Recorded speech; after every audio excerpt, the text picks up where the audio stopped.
Halo guys, assalamualaikum, selamat datang kembali di NN Top 11 Channel. Apa kabar semuanya? Semoga teman-teman selalu sehat dimanapun berada. Hari ini saya akan kembali mereview salah satu tim milik subscriber, yaitu Titanota FC, tim milik Bang Nova.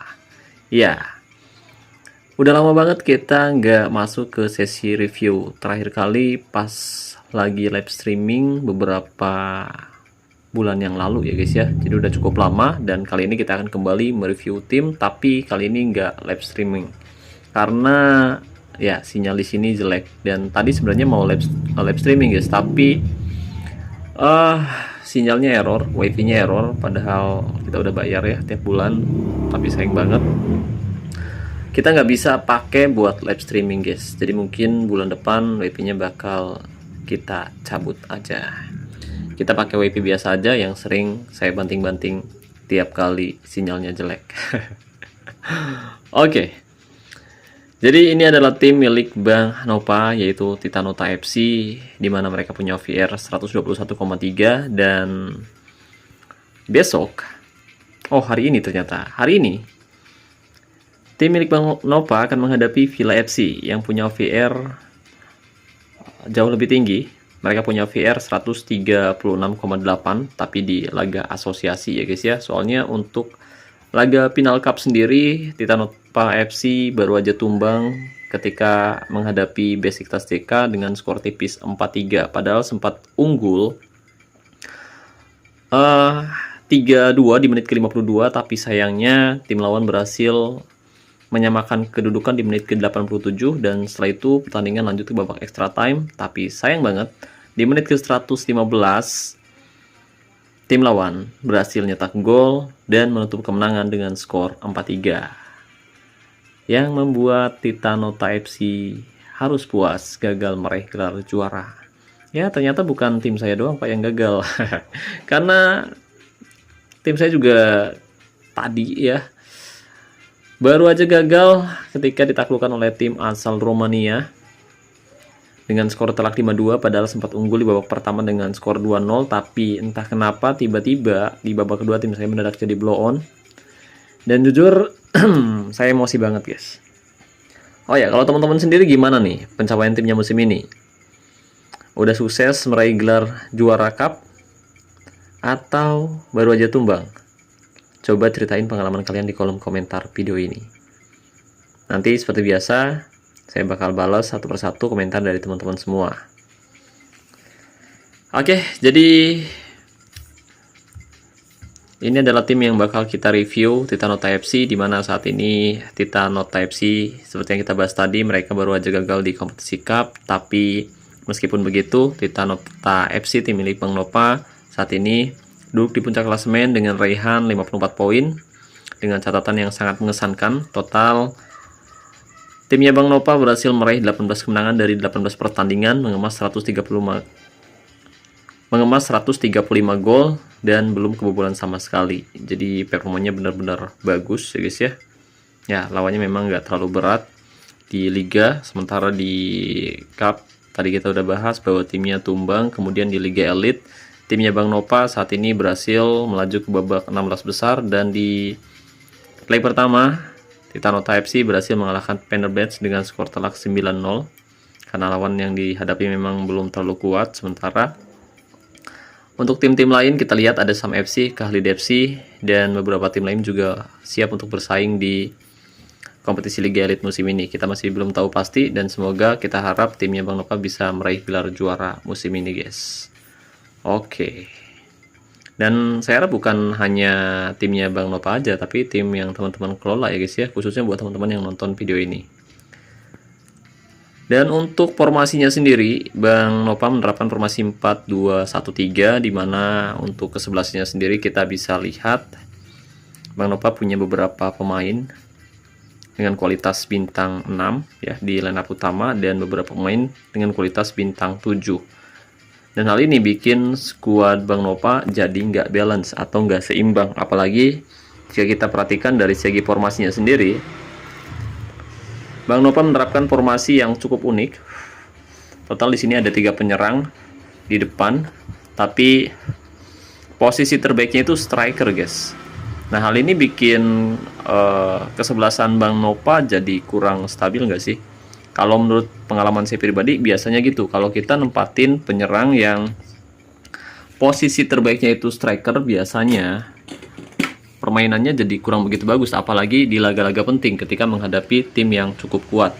Mereka kerjasamanya kurang gimana ya? Kurang bagus lah, intinya seperti itu.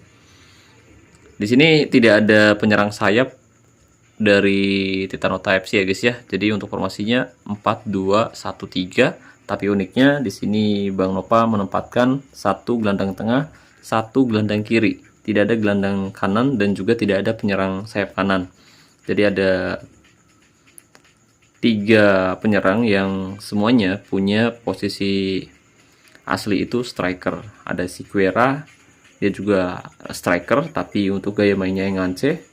Jadi memang kalau misalkan gaya mainnya yang ngance dan posisi terbaiknya striker, biasanya dia cenderung lebih produktif. Ditambah di sini ada penyerang voucher juga.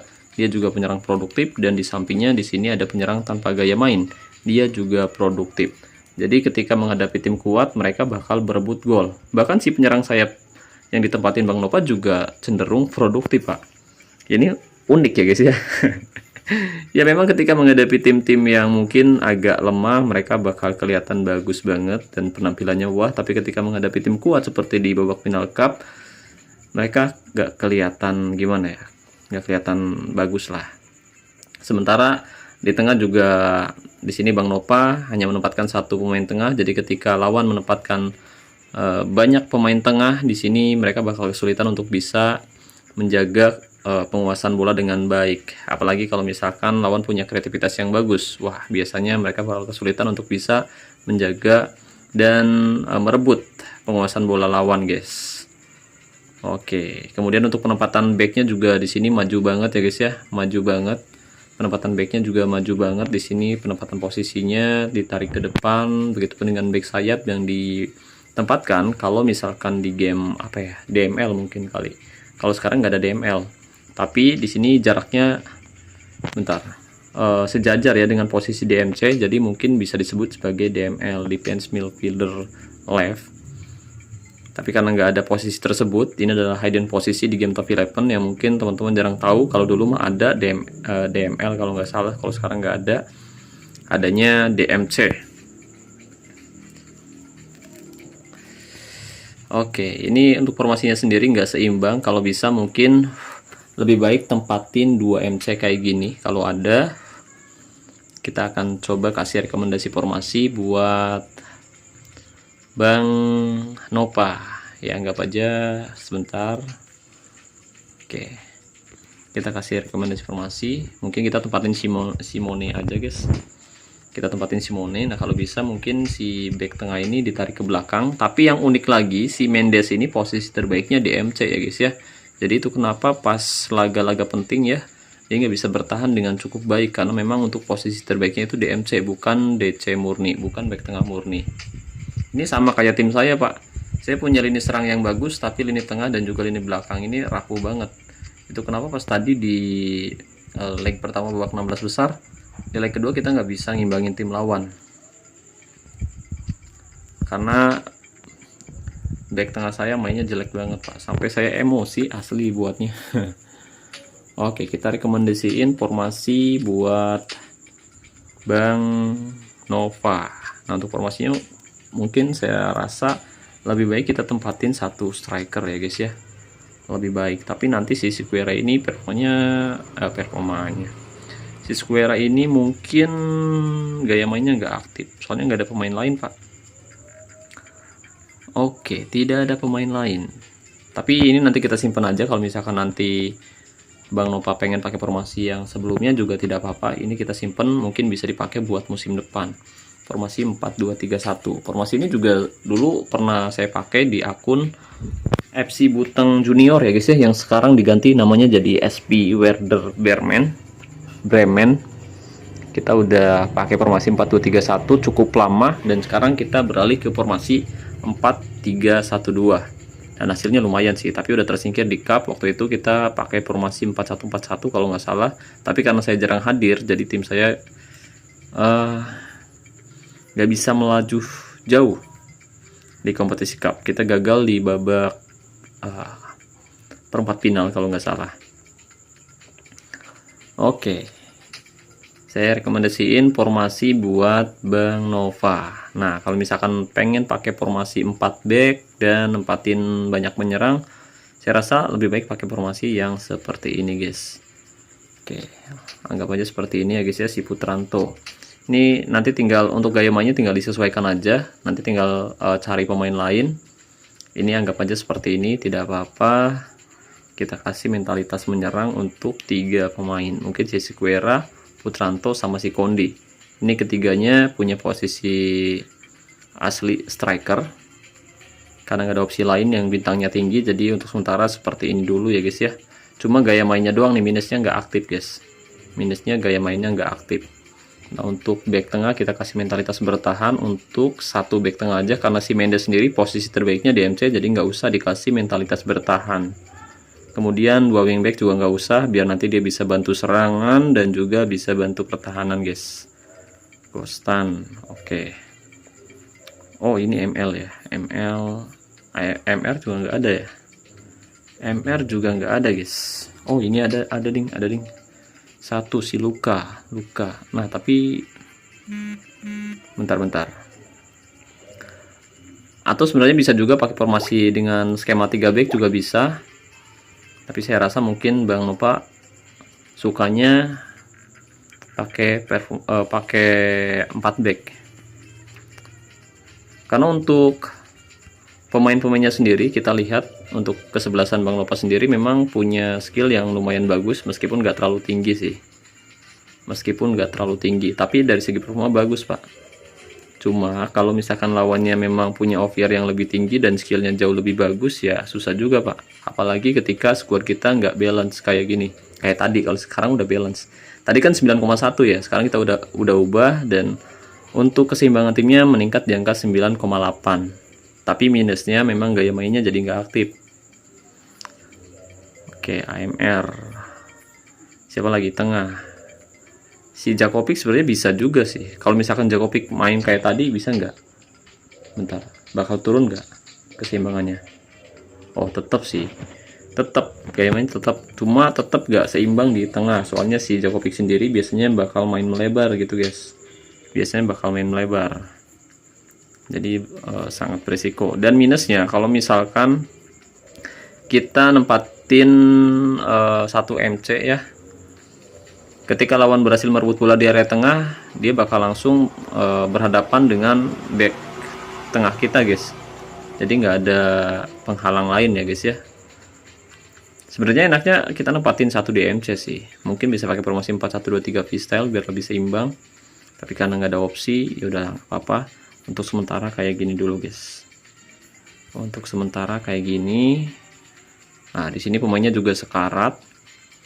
Kondisi pemainnya sekarat karena tadi habis tanding di kompetisi liga, elit. Dan untuk taktik, oke, di sini untuk gaya tekanan tinggi yang bikin kondisi pemain Bang Nova ini cepat kelelahan guys. Untuk taktik tetap menyerang, kemudian untuk fokus umpan tetap perpaduan, gaya umpan perpaduan, serangan balik juga tetap nyala. Nah untuk gaya tekanan ini kita ubah dulu ke rendah. Nanti kalau misalkan kalian hadir di sisi lapangan pas pertandingan berlangsung, kalian bisa ubah gaya tekanannya ke tinggi mungkin di babak kedua, atau mungkin kalau lawannya nggak terlalu berat nggak usah diubah, karena dengan menerapkan gaya tekanan tinggi, hal ini bisa bikin pemain kita mudah lelah. Kemudian untuk gaya tackle juga pakai normal aja, atau pakai mudah atau normal. Kita pakai normal aja. Kemudian untuk gaya penjagaan, jaga daerah tertentu. Karena kalau misalkan pakai gaya man to man, di sini untuk deskripsinya kita lihat menggunakan gaya man to man akan meningkatkan pertahanan, tetapi para pemain akan lebih mudah lelah. Jadi kita hindari. Nah untuk jebakan offset kita buat nyala aja guys. Oke, seperti ini ya guys ya. Jadi memang kendalanya di sini untuk timnya Bang Nova terlalu banyak menempatkan penyerang yang posisi aslinya itu striker. Jadi untuk permainan di lini serang mungkin agak berebut.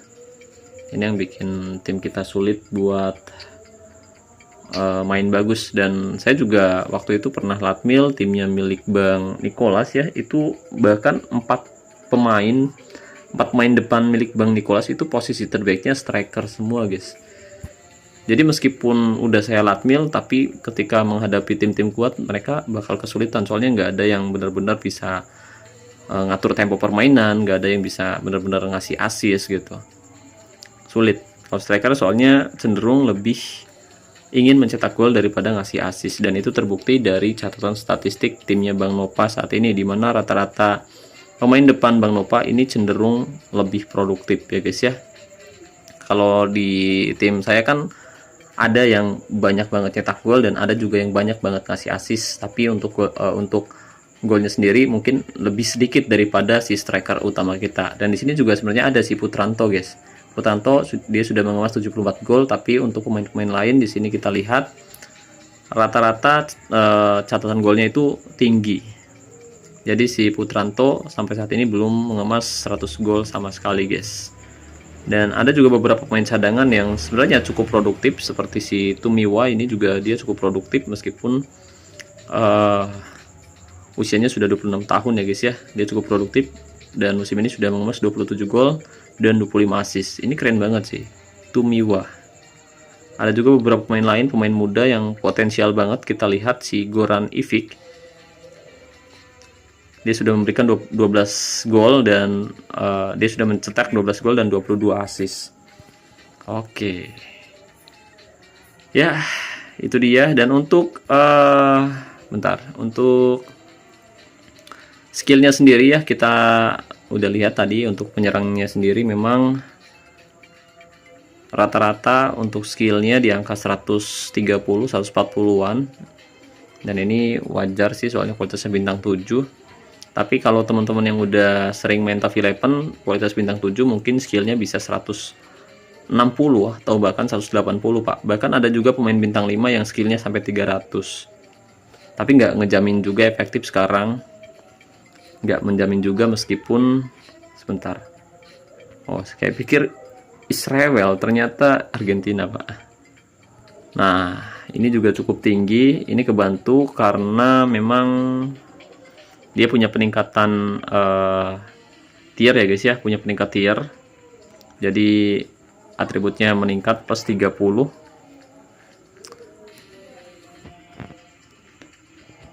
Oke, ini kita up dulu aja. Nah, ini juga banyak banget. Tapi performanya bagus guys, performanya bagus banget ya guys ya. Dalam 15 pertandingan terakhir di semua kompetisi, dia belum sekalipun dapat performa 7 guys. Ini keren banget sih, tapi sayang banget tadi dicadangin. Oke, sisanya udah bagus lah. Cuma mungkin agak kurang kreatif. Agak kurang kreatif doang guys.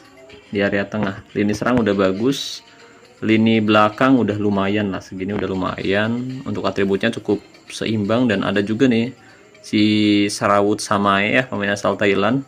Dia juga punya skill yang bagus, tapi penempatan posisinya ini kecil banget karena posisi terbaiknya itu DR guys. Mungkin ini baru dikasih posisi baru yang bikin atribut penempatan posisinya itu rendah.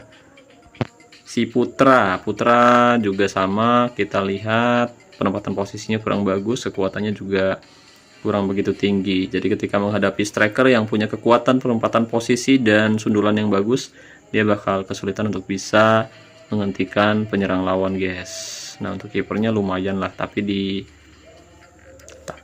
kompetisi cup ini agak inkonsisten. Konsisten ya. Sekali dapat Formula 5 dan terakhir di final dapat Formula 7. Jadi mungkin masalahnya ada di tengah dan juga di area pertahanan, terutama di posisi back. Oke, sekarang kita simpen dulu satu rekomendasi formasi untuk Bang Nova di slot kedua guys. Oke, nah untuk nanti kalau misalkan Bang Nova pengen ubah formasinya lagi, bisa pakai formasi yang pertama. Ini yang pertama justru tambah unik, 4-2-4. 3-1-2-4 kebacanya. Karena nempatin pemain cukup jauh ke depan ya guys ya. Kalau ini 4-2-3-1. Atau mungkin bisa ditarik ke depan biar formasinya berubah jadi formasi 4-2-1-3. Bisa juga kayak gini. Kita simpan aja di slot yang ketiga. Oke. Ini lawannya berat banget nanti di asosiasi, guys. Oke, jadi mungkin itu saja yang bisa saya bahas kali ini. Makasih banyak buat teman-teman yang udah nonton video ini sampai selesai. Semoga pembahasannya bermanfaat dan semoga buat teman-teman yang udah nonton video ini udah like dan juga udah subscribe dan udah komentar juga. Semoga kalian musim ini bisa meraih gelar juara atau bisa meraih gelar juara di tiap musimnya. Makasih juga buat membership Antv 11. Makasih buat Bang Nova yang udah ngizinin timnya di review. Kemudian makasih banyak buat teman-teman yang selalu mendukung dan mendoakan saya sejauh ini. Saya Nur, wassalamualaikum, salam olahraga, salam Top 11 Indonesia.